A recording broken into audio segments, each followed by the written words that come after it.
Alright, this will be the first video I've recorded on my laptop for a long time, and I'm actually recording this for two reasons. One, I've noticed my face cam has been out of sync with the audio, and I'm hoping to fix that. And that's what I'm doing with this video. I'm going to try to fix it, and if it's not an issue, okay, it's not an issue. I noticed in my 3 years of YouTube video that the face cam, my reactions were really out of sync. So I don't know how that happened. I'm sorry about that, but that's what I'm going to try to fix. And I've wanted to do this video for a while, and I decided kill two birds with one stone.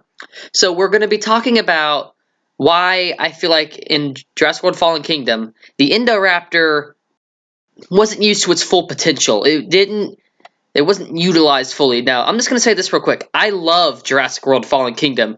I still haven't decided if it's my new favorite or if it's still tied with The Lost World, but I love it. It's great, and I want the next one to be more like it. It's really good. But coming off the last film, Jurassic World, you had the Indominus Rex, right? The Indominus Rex, and that thing is a massive, and obviously the Indoraptor is made so it's scaled down, which is already more dangerous. But did you ever get that feeling in the film that it was more dangerous? I never really did, and that may have been to the lack of screen time it had. I do think it should have had more. But, I mean, you see the Indominus Rex, for instance, and it can change its skin color. It's really smart, it's really cunning, and it's just scary. And I personally also like the Indoraptor more, but it never seems like it's hyper intelligent or like the Indominus Rex. You never see it change its skin color, and it's scary, yes, but I just feel like it could have been utilized better, you know. Echolocation, there was like that one scene where it's standing on top of the banister and it like starts growling, kind of barking in various directions, which that's what it was doing, but you never get the feeling of it. You know, they could have done something really scary with that. They could have done a lot of really scary things if they had given it more screen time.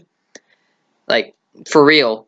And another thing, the skin changing from the Indominus Rex. I was really hoping they would use that in this new movie, but they didn't. And I mean, in the moment when I saw it in theaters, I wasn't too terribly disappointed, and I'm still not, but I really think that it could have made for a really scary scene. Can you picture this?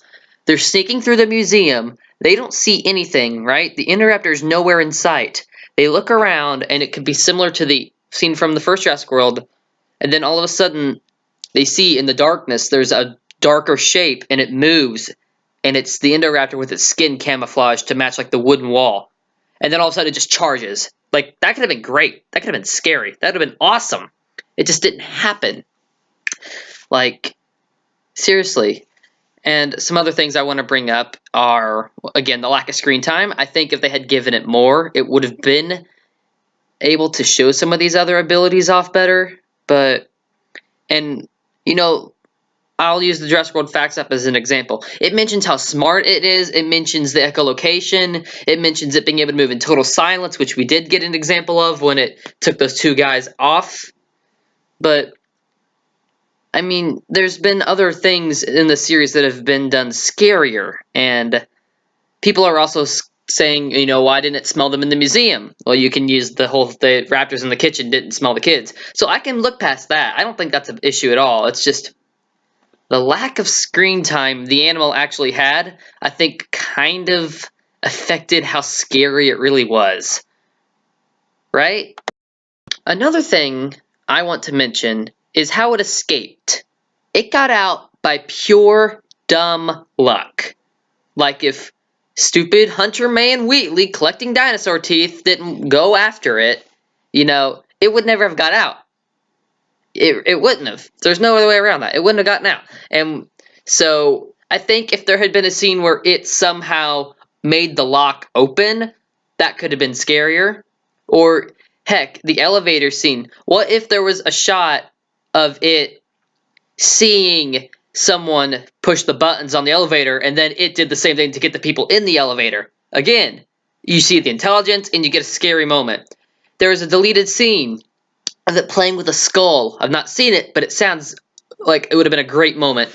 And then there's one other, I don't know if it was ever shot or not, but there was a moment where it was going to get tranquilized and it would take 3 darts to take it down. But then in the auction scene, Wheatley only shot it twice. So you already know that it's going to be awake. And so he's going in there and you're like, oh gosh, oh gosh, oh gosh, what's going to happen, you know? You would know and you would have such a feeling of dread and the suspense would be so much more built up. You get what I'm saying? I just think if they had done something like that, left the scene in where it got tranquilized, and then showed that scene afterwards, it could have really gave a more scary feel. Because you would know it's not asleep, and then you would know it's something's about to go down, and you would have the anticipation building up, along with the tension of, you know, he's grabbing at the teeth to see if it'll come out. He's like, you're right by the head. We know it's not asleep. It's going to attack you, but when? You would be on the edge of your seat. That could have been so good. So yeah, there's other points I could make, but I think I've really covered the big ones. It's just I think the Indoraptor had more potential than it was used for. And once again, I love Fallen Kingdom. I love it. The Indoraptor is awesome.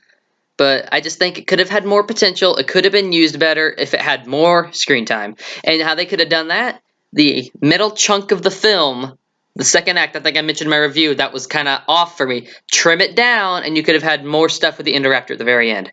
That would have been great. That would have been perfect. And I think people would have liked the Indoraptor more. I mean, I know people liked it, but I think people would have had a better response to it and not been as disappointed. Because once again, you're coming off the Indominus Rex. You've got to make a good follow-up. And I just don't think he had enough time to make that follow-up.